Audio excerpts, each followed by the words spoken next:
ಇಲ್ಲಿ ನೋಡೋಣ, ಇಲ್ಲಿ ಅದರದ್ದು ಒಂದು ಸನ್ನಿವೇಶನ ಕೊಟ್ಟಿದ್ದಾರೆ. ಸೇಮ್ ಹಂಗೈತ್ಲಾ ಈ ಕಸವಳ. ಹಾಯ್ ಫ್ರೆಂಡ್ಸ್, ನಾವಿವತ್ತು ಬಂದಿದ್ದೀವಿ ಸಂಗೊಳ್ಳಿಯಲ್ಲಿರುವ ಸಂಗೊಳ್ಳಿ ರಾಯಣ್ಣ ರಾಕ್ ಗಾರ್ಡನ್ಗೆ. ಇದು ಕ್ರಾಂತಿವೀರ ಸಂಗೊಳ್ಳಿ ರಾಯಣ್ಣ ಶೌರ್ಯ ಭೂಮಿ ಅಂತ ಕೂಡ ಕರೀತಾರೆ ಇದಕ್ಕೆ. ಬನ್ನಿ ಒಳಗಡೆ ಹೋಗೋಣ. ಇದು ಗಾರ್ಡನ್ನು, ಎಷ್ಟು ಚೆನ್ನಾಗಿರೋ ಪ್ಲಾಂಟ್ಸ್. ಇದು ಒಂಥರ ಚೆನ್ನಾಗಿದೆ ಪ್ಲಾಂಟ್ಸ್. ಇದು ಕೋಟೆಯ ಸೈನಿಕ ಕಹಳೆಯನ್ನು ಊದುತ್ತಿರುವ ಥರ ದೃಶ್ಯ ತೋರಿಸಿದ್ದಾರೆ. ಒಬ್ಬರಿಗೆ 100 ರೂಪಾಯಿ ಟಿಕೆಟ್ ಇದೆ ಇಲ್ಲಿ ಒಳಗಡೆ ಎಂಟ್ರಿಗೆ. ನಾವು ಇಬ್ಬರು ಹೋಗಿದ್ವಿ, 200 ರೂಪಾಯಿ ಟಿಕೆಟ್ ಆಯಿತು. ಇದುವೇ ಎಂಟ್ರೆನ್ಸ್ ಬಾಗಿಲ, ಕೋಟೆಯ ದ್ವಾರ ಬಾಗಿಲ ಇದು. ಇದುವೇ ಮುಂದಿನ ಗಾರ್ಡನ್. ಇದು ಸಂಗೊಳ್ಳಿ ರಾಯಣ್ಣ ರಾಕ್ ಗಾರ್ಡನ್. ಇದುವೇ ಸಂಗೊಳ್ಳಿ ರಾಯಣ್ಣ ಸ್ಟ್ಯಾಚು. ಗಾರ್ಡನ್ ಇವಾಗ ಡೆವಲಪ್ ಆಗ್ತಾ ಇದೆ, ಎಲ್ಲ ಗಿಡಗಳನ್ನ ಹಾಕಿದ್ದಾರೆ. ಇವಾಗ ಒಳಗಡೆ ಹೋಗೋಣ ಬನ್ನಿ. ಇದು ಎಂಟ್ರೆನ್ಸ್ ಒಳಗಡೆ ಗಾರ್ಡನ್. ಇದು ಎಂಟ್ರೆನ್ಸ್ ಬಾಗಿಲ. ಇದು ಸಂಗೊಳ್ಳಿ ರಾಯಣ್ಣ ಅವರ ಫ್ಯಾಮಿಲಿ ವರ್ಷಿಪ್ ಮಾಡಿರುವಂಥ ದೇವರು, ಅವರು ನಂಬಿಕೆ ಅಂತ ದೇವರು. ಮಲ್ಲೇಶ್ವರದಲ್ಲಿ ಪೂಜೆ ಮಾಡ್ತಿರೋದು. ಇಲ್ಲಿ ನೋಡಿ ಫ್ಯಾಮಿಲಿ ಯಾವ ಥರ ಬಂದು ಎಂಜಾಯ್ ಮಾಡಿ, ಮಕ್ಕಳ ಜೊತೆ ಬಂದು ಎಂಜಾಯ್ ಮಾಡ್ತಾ ಇದ್ದಾರಂತೆ. ಬನ್ನಿ ನಾವು ಒಳಗಡೆ ಹೋಗಿ ಈ ಕೋಟೆಯನ್ನು ನೋಡೋಣ. ಇವಾಗ ನೋಡಿ ಎಷ್ಟು ದ್ವಾರ ಬಾಗಿಲು ಚೆನ್ನಾಗಿದೆ. ಇವಾಗ ಒಳಗಡೆ ಎಂಟ್ರಿ. ಇಲ್ಲಿ ನೋಡಿ ಎಷ್ಟು ಚೆನ್ನಾಗಿ ಸಿಮೆಂಟಿಂದ ಮಾಡಿದ್ದಾರೆ. ಇದನ್ನೆಲ್ಲ ಸಿಮೆಂಟಿಂದ ಮಾಡಿದ್ದಾರೆ ಅಂತ ಅನ್ಸೋದಿಲ್ಲ. ಇಲ್ಲಿ ನೋಡಿ ನಂದಿಯ ಮತ್ತು ಶಿವಲಿಂಗ ಮತ್ತು ಚಂದ್ರ ಸಿಂಬಲ್ ಅದು. ಇಲ್ಲಿ ಸಂಗೊಳ್ಳಿಯಲ್ಲಿ ಇದ್ದಂಥ ಒಂದು ಹಳೆಯ ಕಾಲದ ಹೆಂಗಿತ್ತು ಅಲ್ಲಿ, ಹಳೆ ಕಾಲದ ಮನೆಯಲ್ಲಿ ಕುರಿ ಚಕ್ಕಡಿ ಮತ್ತು ಜನ ಹೆಂಗಿತ್ತು, ಕುರಿ ಕೋಳಿ ಯಾವ ಥರ ಇತ್ತು, ಒಂಥರ ಚಿತ್ರಣವನ್ನು ಚೆನ್ನಾಗಿ ತೋರಿಸಿದ್ದಾರೆ. ಇದು ಡಾಕ್ಟ್ರ್ ಮನೆ ಥರ ನೋಡಲ್ಲಿ. ಕಾಲು ಮುರ್ಕೊಂಡಿದ್ದು, ಕೈ ಮುರ್ಕೊಂಡಿದ್ದು ತೋರಿಸಿದ್ದಾರೆ ನೋಡಿ. ಆಮೇಲೆ ಒಂದು ಕಾಲು ಕೈನು ಇಲ್ಲಿ ಇದನ್ನ ಹರಿಯಾಕತ್ತಾರ ನೋಡಿ. ಇಲ್ಲಿ ಈ ಕಡೆ ಬಾ, ಇಲ್ಲೈತೆ ಹುಡುಗನ ಕಾಲು ಆಗೈತೆ ನೋಡಿ ಈಗ ಹುಡುಗಂದು. ಆಮೇಲೆ ಇಲ್ಲಿ ಇದನ್ನ ಹರಿಯಾಕತ್ತಾರ ಗಿಡ ಮೂಲಕ್ಕೆ, ಇದನ್ನ ಹಚ್ಚೋದು. ಇದೀಗ ಸಂಗೊಳ್ಳಿ ರಾಯಣ್ಣ ಕೇಂದ್ರ ನಾಟಿ ವೈದ್ಯ ಸೇಮ್ ಹಂಗೈತ್ಲಾ ಈಗ ಕಸ ಬೆಳೆಯಾಕತ್ತ ನೋಡ್ದ. ಎಂಡಿ ಕಸ.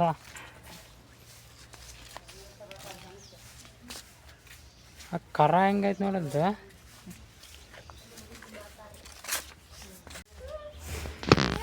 ಇಲ್ಲಿ ನೋಡಿ ಮಗುನ ಎತ್ಕೊಂಡು ನೀರು ತರೋ ಥರ ದೃಶ್ಯ ಇದು. ಅದು ಎಷ್ಟು ಚೆನ್ನಾಗಿದೆ ನೋಡಿ. ಸಿಮೆಂಟಿಂದ ಮಾಡಿರೋದು, ಸ್ವಲ್ಪನೂ ಕೆತ್ತನೆ ಅಂತ ಅನ್ಸೋದೇ ಇಲ್ಲ. ಇಲ್ಲಿ ಸಂಗೊಳ್ಳಿ ರಾಯಣ್ಣವರ ತಂದೆಯಾದಂಥ ಭರಮಪ್ಪ ಅವರು ಹುಲಿ ಜೊತೆ ಕಾದಾಟ ನಡೆಸಿದ್ದಾರೆ. ಭರಮಪ್ಪ ಹುಲಿಯೊಂದಿಗೆ ಹೋರಾಡುತ್ತಿರುವುದು ನೋಡಿ. ಎಷ್ಟು ಚೆನ್ನಾಗಿ ಇದನ್ನ ಚಿತ್ರಣವನ್ನು ಹುಲಿಯನ್ನು ಕೊಂದು ತಗೊಂಡು ಬಂದಿದ್ದಾರೆ.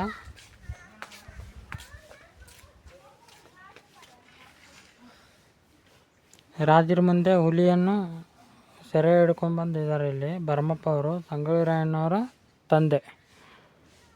ನೋಡ್ಬೋದು ಎಷ್ಟು ಚೆನ್ನಾಗಿ ಕೆತ್ತಿದ್ದಾರೆ. ಸಂಗೊಳ್ಳಿ ರಾಯಣ್ಣನ ಜನ್ಮ ಮನೆ.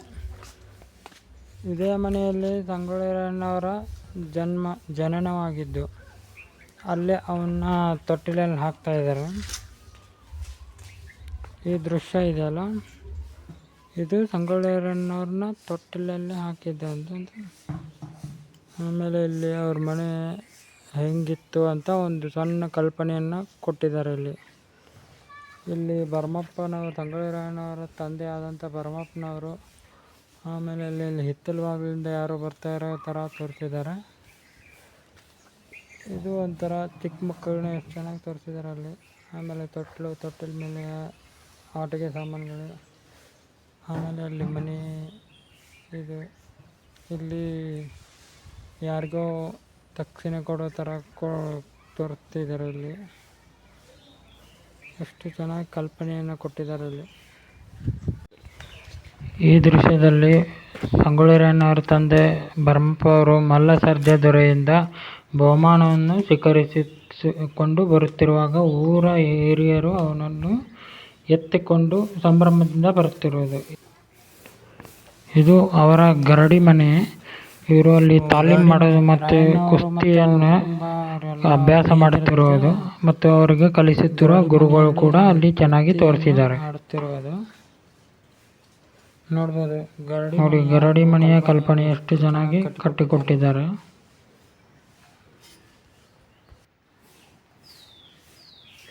ಇಲ್ಲಿ ಅವರು ಹೊಳೆಯಲ್ಲಿ ಕುದುರೆ ಓಡಿಸೋದು ಅಥವಾ ಯುದ್ಧದ ಆಡಿ ಸ್ಪರ್ಧೆಯಲ್ಲಿ ಗೆದ್ದು ಬಂದ ರಾಯಣ್ಣ, ತರುಣ ರಾಯಣ್ಣ.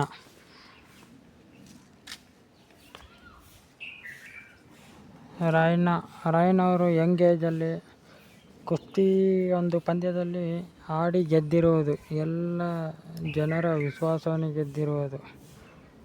ಈ ಸುಂದರ ಕ್ಷಣವನ್ನು ತುಂಬ ಚೆನ್ನಾಗಿ ತೋರಿಸಿದ್ದಾರೆ ಇಲ್ಲಿ.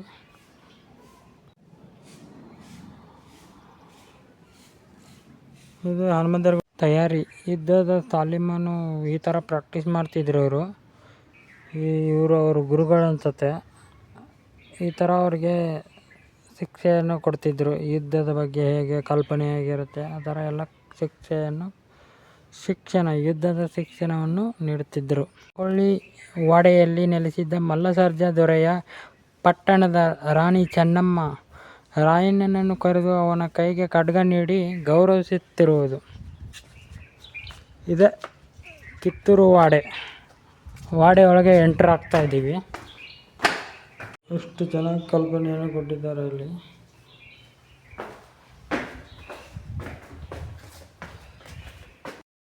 ಸ್ಥಾನ ಅಥವಾ ಸಾಮ್ರಾಜ್ಯ ಏನಂತ ಕರೀತಾರೆ. ಎಷ್ಟು ಚೆನ್ನಾಗಿ ಅಲ್ಲಿ ರಾಯಣ್ಣ ಅವರು ರಾಣಿ ಚೆನ್ನಮ್ಮ ಅವರಿಂದ ಖಡ್ಗವನ್ನು ತೆಗೆದುಕೊಳ್ಳುತ್ತಿರುವುದು. ಯಾಕೆಂದರೆ ಅವರು ಕುಸ್ತಿ ಒಂದು ಪಂದ್ಯದಲ್ಲಿ ಗೆದ್ದಿರ್ತಾರೆ. ಅದಕ್ಕೆ ಬಹುಮಾನವಾಗಿ ಈ ಖಡ್ಗವನ್ನು ಕೊಡ್ತಿದ್ದಾರೆ.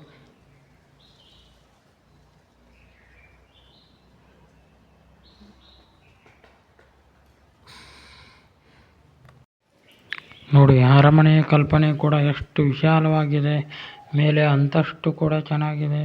ಒಂದಂತಸ್ತಿನ ಅರಮನೆ ಥರ ಚೆನ್ನಾಗಿ ಕಲ್ಪನೆಯನ್ನು ಕೊಟ್ಟಿದ್ದಾರೆ.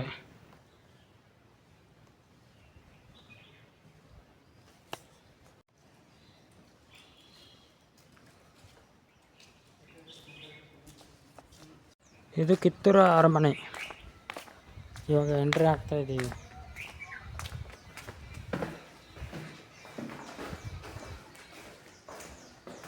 ಇದೇ ರಾಣಿಯನ್ನು ಕರೆದುಕೊಂಡು ಹೋಗುವ ಬಂಡಿ. ಆಗಿನ ಕಾಲದ ಒಂದು ಮಾಡೆಲ್ ಇದು. ಕಿತ್ತೂರು ಅರಮನೆ ಎಂಟ್ರಿ ಆಗ್ತಾ ಇದ್ದೀವಿ. ಇದು ಕಿತ್ತೂರು ಸಾಮ್ರಾಜ್ಯದ ಅರಮನೆ. ಇದು ಅಲ್ಲಿ ರಾಣಿ ಮತ್ತು ಮಲ್ಲಸರ್ಜಾ ಸಂಗೊಳ್ಳಿ ರಾಯಣ್ಣ ಮತ್ತು ಎಲ್ಲಿ ಕಾಣ್ತಾ ಇದ್ದಾರಲ್ಲ ಇವರು ಡಾಲ್ಹೌಸಿ ಇರ್ಬೋದು. ಮತ್ತು ಇವರು ಮಂತ್ರಿಗಳು, ಎಲ್ಲ ಮಂತ್ರಿಗಳು. ಇದು ಅರಮನೆ, ಕಿತ್ತೂರು ಅರಮನೆ. ಈ ಥರ ಚೆನ್ನಾಗಿದೆ.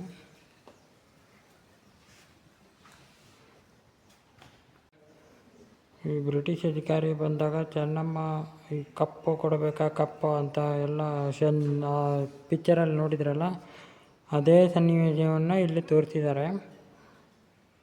ಎಷ್ಟು ಚೆನ್ನಾಗಿದೆ. ಆವಾಗ ಆ ಸನ್ನಿವೇಶದಲ್ಲಿ ರಾಯಣ್ಣ ಖಡ್ಗ ತೊಗೊಂಡೋಗಿ ಈ ಟ್ಯಾಕರೆಯನ್ನು ಕೊಂದು ಬಿಡ್ತಾನೆ. ದತ್ತುಪುತ್ರ ಏನು ನೀತಿ ಇರುತ್ತಲ್ಲ, ಅದಕ್ಕೆ ಬ್ರಿಟಿಷ್ ಸರ್ಕಾರ ವಿರೋಧ ಮಾಡುತ್ತೆ. ಸೊ ಆವಾಗ ಧಾರವಾಡದ ಜಿಲ್ಲಾಧಿಕಾರಿ ತ್ಯಾಕರೆ ಈ ದತ್ತಕವನ್ನು ಮಾನ್ಯ ಮಾಡಲಿಲ್ಲ. ಆಗ ಕಿತ್ತೂರು ರಾಣಿ ಚೆನ್ನಮ್ಮ ಸರ್ಕಾರ ಗುರುಸಿದ್ದಪ್ಪನವರು ಆಂಗ್ಲರ ದತ್ತಕ ನೀತಿಯನ್ನು ವಿರೋಧಿಸಿದರು. ಆಗಿನ ಸಂಗೊಳ್ಳಿ ರಾಯಣ್ಣನ ಪ್ರತಿಮೆ ಕೊಟ್ಟಿದ್ದಾರೆ. ಫಸ್ಟ್ ಆಂಗ್ಲೋ ಕಿತ್ತೂರು ವಾರ್ ಇದು. ಇಲ್ಲಿ ನೋಡೋಣ, ಇಲ್ಲಿ ಅದರದ್ದು ಒಂದು ಸನ್ನಿವೇಶನ ಕೊಟ್ಟಿದ್ದಾರೆ. ಇಲ್ಲಿ ಕಿತ್ತೂರು ಸೈನ್ಯ ಮತ್ತು ಬ್ರಿಟಿಷರ ಸೈನ್ಯ ಇಬ್ಬರ ಮಧ್ಯೆ ದೊಡ್ಡ ಯುದ್ಧ ನಡೀತಾ ಇದೆ. ಇಲ್ಲಿ ಬ್ರಿಟಿಷರ ರೆಡ್ ಕಲರ್ ಹಾಕ್ಕೊಂಡಿರೋರು, ಟೋಪಿ ಹಾಕ್ಕೊಂಡಿರೋರು ಬ್ರಿಟಿಷರ ಸೈನ್ಯ.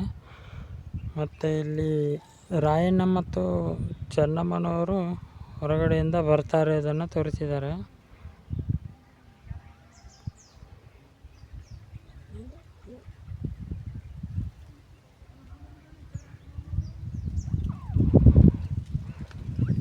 ಯುದ್ಧದ ಸನ್ನಿವೇಶವನ್ನು ಚೆನ್ನಾಗಿ ತೋರಿಸಿದ್ದಾರೆ.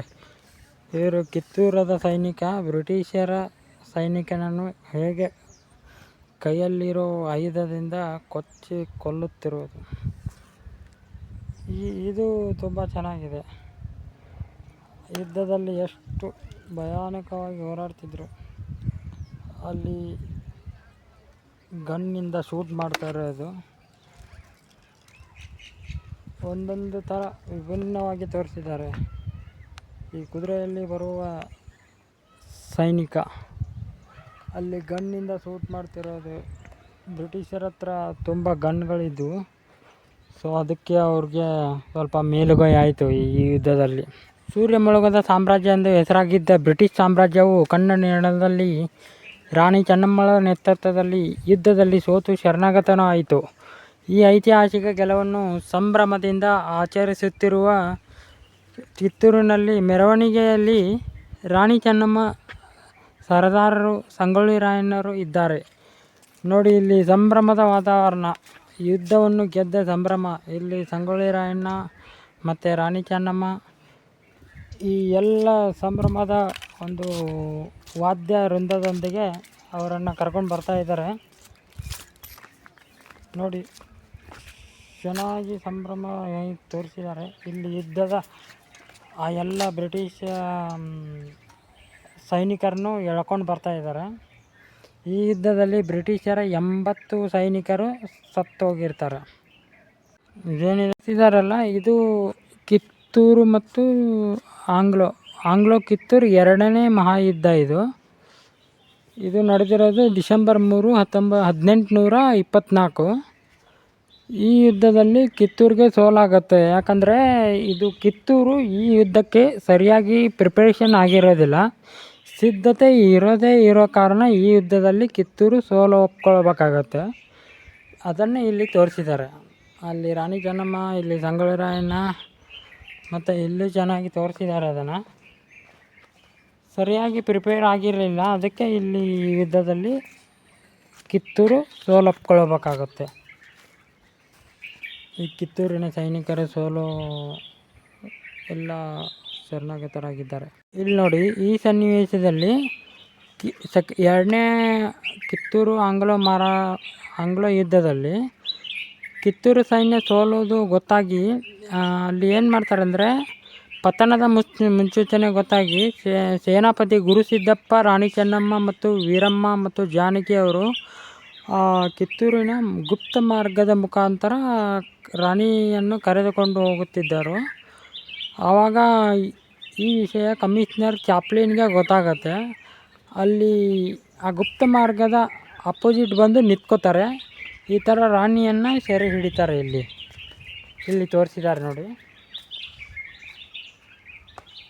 ಗುರು ಸಿದ್ದಪ್ಪ ಮತ್ತು ಇಲ್ಲಿ ಎಲ್ಲ ಬ್ರಿಟಿಷ್ ಸೈನಿಕರು ರಾಣಿಯನ್ನು ಸೆರೆ ಹಿಡಿದಿರುವ ದೃಶ್ಯ. ಈ ದೃಶ್ಯದಲ್ಲಿ ಕಿತ್ತೂರು ಸಾಮ್ರಾಜ್ಯ ಪತನದ ನಂತರ ಕಿತ್ತೂರಿನ ಧ್ವಜವನ್ನು, ನಂದಿ ಧ್ವಜವನ್ನು ತೆಗೆದು ಬ್ರಿಟಿಷರು ತಮ್ಮ ಡೆಕ್ಕನ್ ಫ್ಲ್ಯಾಗನ್ನು, ತಮ್ಮ ಸಾಮ್ರಾಜ್ಯದ ಫ್ಲ್ಯಾಗನ್ನು ಇಡುವಾಗ ಅದನ್ನು ಸಂರಕ್ಷಣೆಗೆಂದು ರಾಯಣ್ಣವರ ತಂದೆ ಬರ್ತಾರೆ, ಭರಮಪ್ಪನವರು. ಅವಾಗ ಅವರಿಗೆ ಗುಂಡು ಹೊಡಿತಾರೆ. ಗುಂಡು ಹೊಡೆದು ಆ ನಂದಿ ಧ್ವಜನ ಅವ್ರ ಎದೆ ಮೇಲೆ ಒಗೆದ್ಮೇಲೆ ಈ ವಿಷಯ ಗೊತ್ತಾಗಿ ಸಂಗೊಳ್ಳಿ ರಾಯಣ್ಣವರು ಅವರ ರಕ್ಷಣೆಗೆಂದು ಬರ್ತಾರೆ. ಆ ದೃಶ್ಯವನ್ನು ಇಲ್ಲಿ ಚೆನ್ನಾಗಿ ತೋರಿಸಿದ್ದಾರೆ. ಈ ದೃಶ್ಯದಲ್ಲಿ ನೋಡ್ಬೋದು ನೀವು, ರಾಯಣ್ಣ ಅವರು ಅರೆಸ್ಟ್ ಆದಮೇಲೆ ಅವ್ರನ್ನ ಧಾರವಾಡ ಸೆಂಟ್ರಲ್ ಜೈಲಿಗೆ ಕರ್ಕೊಂಡು ಬರ್ತಾರೆ. ಅಲ್ಲಿ ಅವ್ರನ್ನ ಕಾರಾಗೃಹದಲ್ಲಿ ಇಡಲಾಗುತ್ತೆ. ಇಲ್ಲಿ ತೋರಿಸಿದ್ದಾರೆ. ಅವರು ಜೈಲಿನಿಂದ ಬಿಡುಗಡೆ ಆಗ್ತಾರೆ.